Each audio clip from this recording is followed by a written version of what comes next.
Olá pessoal, sejam bem-vindos a mais uma aula de Direito Notarial e Registral. Na aula de hoje, pessoal, nós vamos dar uma visão para vocês geral do que são as serventias, né? Ou os cartórios. Explicar por que eu falo tanto em serventia e evito um pouco falar sobre cartório também. Então, é uma aula de apresentação do que são os cartórios. Muitos pontos que nós vamos tratar nessa aula, nós vamos voltar a falar deles em momentos futuros, de uma forma mais aprofundada.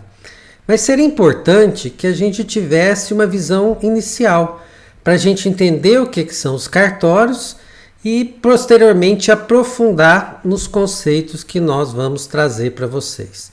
Por isso eu considero, inclusive, que essa seja uma das aulas mais importantes que a gente tem no nosso curso.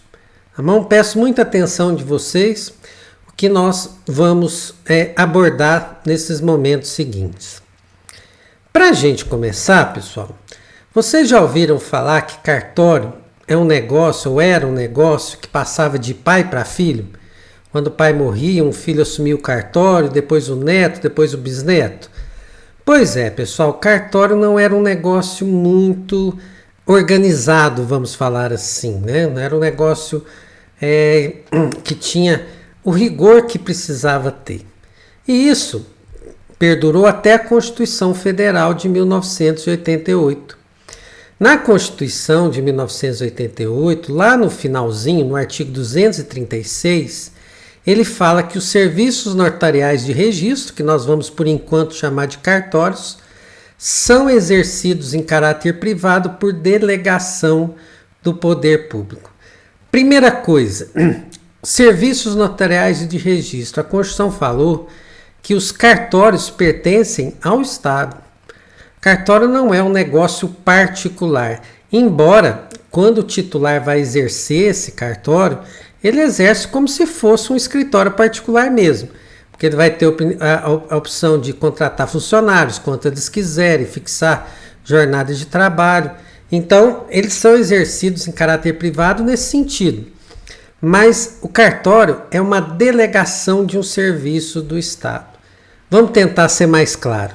O Estado, pessoal, é o titular de todo o serviço notarial e de registral. Isso é dele, ninguém pode abrir um serviço notarial e registral no país. Só o Estado que pode fazer isso.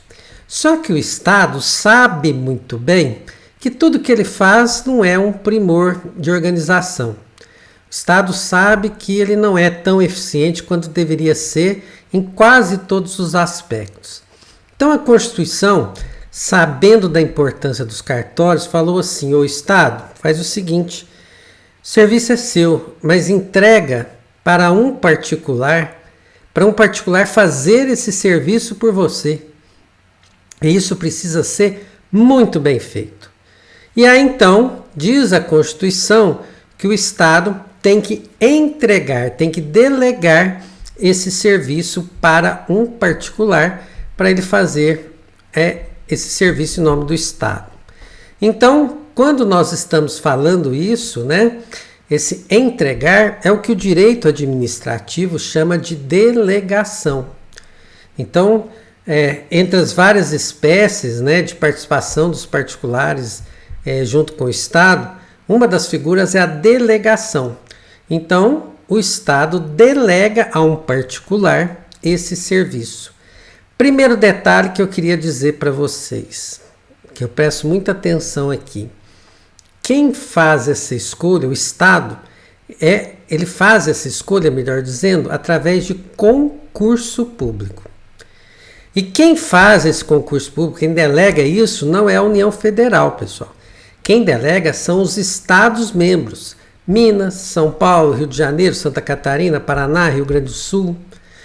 Então, são os estados que organizam no seu território os concursos e esses estados entregam aos particulares esse serviço cartorário. Posteriormente, quando o titular, que é a pessoa que foi aprovada no concurso, se ela vier a morrer, aposentar, foi interditada, vários outros motivos que nós vamos ainda analisar, esse serviço volta para a mão do Estado para o Estado fazer outro concurso e escolher outro titular. Então, é isso, né? É isso que foi o almejado pela Constituição. Eu sou titular, eu, Estado, né? Sou com titular, mas vou entregar isso para um particular para ele exercer isso em meu nome.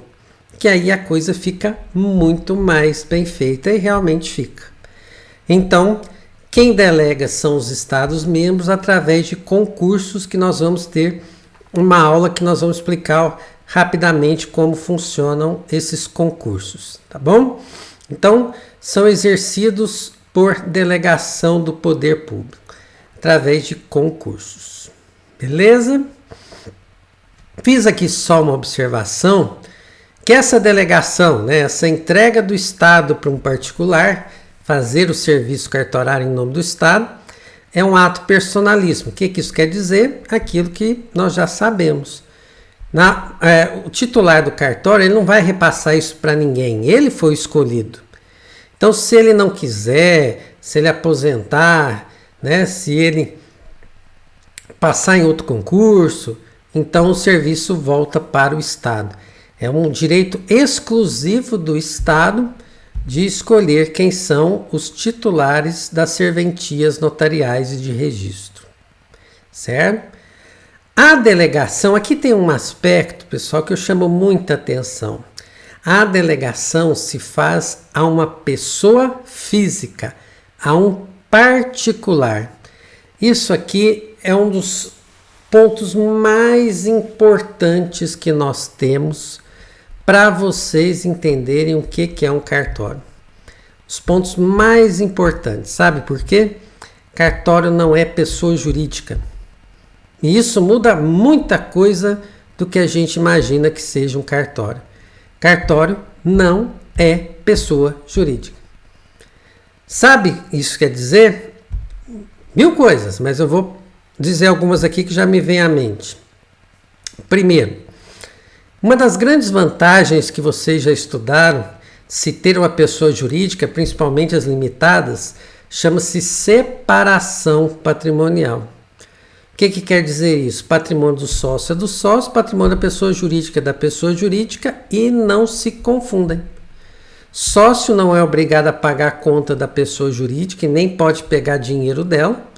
Da mesma forma que a pessoa jurídica não é obrigada a pagar conta dos sócios e nem pode contar com o patrimônio que é dos sócios. Para nada. Patrimônios separados. Se uma empresa, né, que tem separação patrimonial sofre uma ação e tem que pagar uma indenização, quem paga a indenização é a pessoa jurídica e o judiciário não encosta no patrimônio dos sócios a não ser que tenha havido fraude. Né? Nós já estudamos isso lá na parte geral do direito civil. Até que existe aquela figura da desconsideração da personalidade jurídica em caso de abuso de direito e tudo mais. Beleza, abuso da personalidade jurídica. Isso nós já sabemos. Agora, quando eu falo para vocês que o cartório não é uma pessoa jurídica, que a delegação é feita para uma pessoa física, um particular, eu estou querendo dizer, por exemplo, que não existe separação patrimonial. Não existe.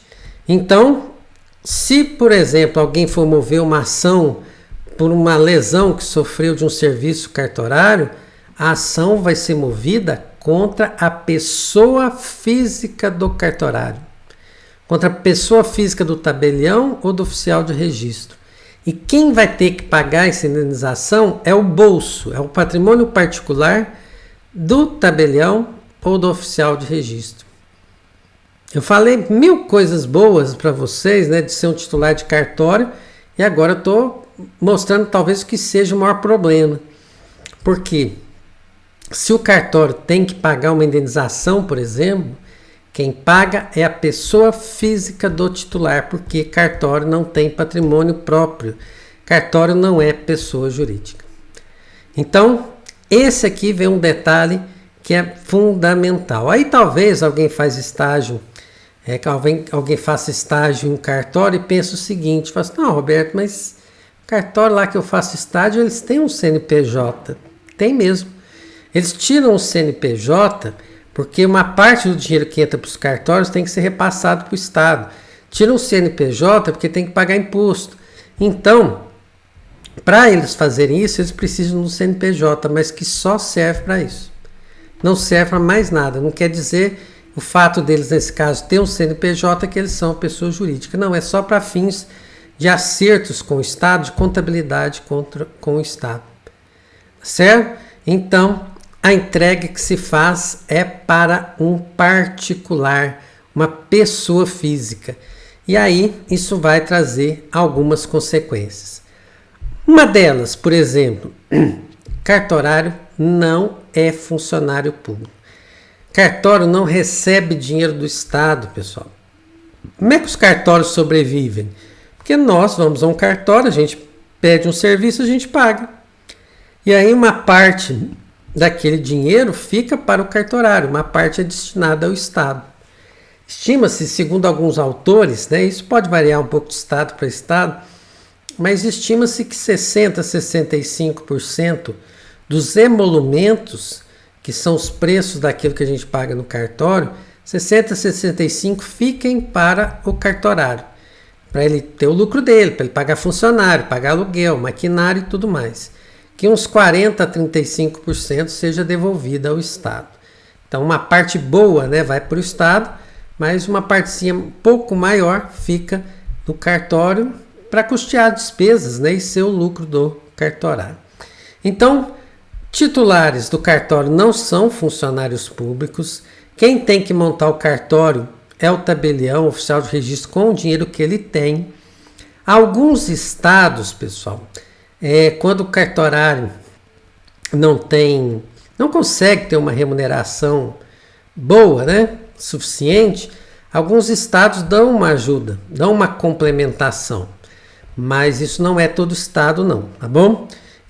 Essa complementação em dinheiro existe só para que as pessoas assumam cartórios muito pequenos, cidades muito pequenas. Às vezes a gente tem uma cidade aí que tem 3.000, 4.000 habitantes, tem lá o cartório de registro civil de pessoas naturais, e aí lá faz 2 casamentos por mês, nascem 2 crianças, morrem 2 idosos, ou seja, faz 6, 7 atos por mês. Então é um cartório que só dá prejuízo. Quem queria assumir um cartório desse? Aí o Estado vem e dá uma complementação para ajudar esses cartorários, tá bom? Então não são funcionários públicos. Se vocês estudarem lá no direito administrativo, vocês vão encaixar os tabeliães e oficiais de registro dentro da categoria de particulares em colaboração. Então, lá no direito administrativo, tem um gênero que cabe 1000 coisas ali dentro, chamado agentes públicos. Dentro desse gênero de agentes públicos, um deles lá no meio são os particulares em colaboração. Os nossos cartorários estão lá. Bom, não são remunerados pelos cofres públicos, acabei de explicar isso para vocês. Quem paga o cartorário é nós que usamos os serviços cartorários. Então, são os emolumentos, que é uma taxa, né, que nós pagamos para ter o serviço cartorário. Então, não recebem, em regra, nada dos estados. Não são pessoas jurídicas, já expliquei isso, e não tem separação patrimonial, mesmo que tenham CNPJ. Então, toda indenização tem que ser movida contra o cartorário. Se o cartorário for entrar com uma ação de cobrança, entra em nome dele, pessoa física. Se alguma pessoa do povo for processar, né, a serventia por um dano ali sofrido, não vai entrar com ação contra o cartório, porque o juiz não vai nem receber esse processo. Não vai entrar com ação contra a serventia, porque a serventia é um serviço. Vai entrar com ação contra a pessoa física do oficial de registro ou do tabelião, tá certo? E o fato de ter um CNPJ não muda nada nisso. É só um CNPJ para recolher impostos para o Estado. Respondem pelas obrigações com o patrimônio particular. Já falei isso para vocês. Então eles tiram dinheiro do bolso para pagar as indenizações. É o que vocês estudaram em responsabilidade civil como responsabilidade patrimonial ilimitada. Então pago com todo o meu patrimônio. E por fim, eles não se aposentam compulsoriamente. Como eles não são funcionários públicos, pessoal, nada das regras do funcionalismo público se aplica a eles. Então eles não têm que se aposentar compulsoriamente com 70 ou 75 anos, não. Eles podem ficar ali até os 100 anos, se eles conseguirem. Então não tem, não. Então não se aposenta. Aposenta, se eles quiserem aposentar, aposenta pelo INSS, aí o governo vai entender que eles estão abrindo mão do cartório. Nem aposentar para o INSS eles não podem. Se eles aposentarem, eles perdem a serventia. Então eles não se aposentam, não tem regra de nepotismo. No cartório dele, quem trabalha no cartório dele? Quem são os funcionários? Né, que nós vamos estudar, são os prepostos. Funcionários são as pessoas que ele quiser, as pessoas não precisam contratar, não precisam fazer concurso para contratar funcionário, não, aquilo é um serviço particular, lembra como está na Constituição? Então ele pode contratar o filho dele? Pode, a esposa? Pode só contratar parente? Pode sim. Então ele é livre, só que ele é responsável pelos atos que essas pessoas ali praticarem, então ele fique bem ciente disso, mas pode fazer o que ele quiser, tá bom? Então, não são funcionários públicos, não tem que se aposentar obrigatoriamente com uma determinada idade. E aqui, chegando no finalzinho, só vou fazer um comentário que eu já venho falando muito, né? O fato de não ser pessoa jurídica, o fato de ter, na verdade, ali uma pessoa física que exerce um serviço para o Estado em caráter privado. Então não são pessoas jurídicas e os serviços são do Estado. Então muitos autores entendem, pessoal, que é incorreto a gente falar ainda em cartório.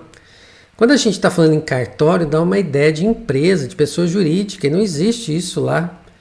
Existe um escritório de uma pessoa física prestando um serviço em prol do Estado. Então, usar essa expressão cartório, por muitos autores, é considerado uma expressão inadequada, que o correto seria serventia. Então, serventia seria a expressão correta para nós nominarmos o local onde é prestado o serviço pelo tabelião ou pelo oficial do registro. E aí você deve estar se perguntando, mas Roberto, deve ter alguma coisa errada? Eu passo lá na porta, né, do cartório, está escrito bem grande lá, cartório. Cartório de protesto, cartório de registro de imóveis, cartório de registro civil. Como é que essa expressão pode estar equivocada se ela é usada a todo momento, nos cartórios todos, nas serventias todas? Eu já respondo a vocês. Imaginem o que aconteceria com a população, a confusão que a gente criaria na cabeça da população se a gente tirasse a expressão cartório de lá e colocasse serventia. Quantos seriam as pessoas que saíam de casa, vou procurar o cartório de registro civil. Chega lá, está escrito serventia de registro civil. Ele vai perguntar, mas onde foi o cartório? Né? Para onde que foi? Aqui era o cartório, agora tem uma serventia. Para onde que foi o cartório? Eu preciso ir no cartório. Então a gente ia criar um desserviço social muito grande. Então não é, por enquanto, nenhum interesse em a gente substituir isso na porta dos cartórios, né, pela expressão serventia. E ó que já tem bem bom tempo, né? Esse raciocínio que eu estou falando para vocês é de 1988, é da Constituição. Então, nós temos aí 98, 2008, 2018, quase 35 anos que a Constituição saiu e fala em serviço e nós ainda estamos usando a expressão cartório. Para a população em geral, é benéfico usar cartório. E por isso que eu acho que se tivermos uma mudança, ainda vai demorar muito tempo. Muito tempo. Se tivermos, eu acho que as palavras cartório ainda vão continuar estampadas lá por um muito bom tempo. Certo? Então, se você for para uma prova, por exemplo, usa lá serventia, porque você está falando uma linguagem técnica. Mas não tente falar com o seu cliente sobre serventia, porque ele não vai entender, não. Com o seu cliente você fala que é o cartório. Perfeito? Então tá bom, pessoal. Espero que tenham gostado. Se tiver algum ponto que não entenderam, me chamem. Nós vamos falar sobre vários pontos apresentados novamente. E foi uma satisfação gravar essa aula aqui para vocês. E já tem a próxima aí. Grande abraço.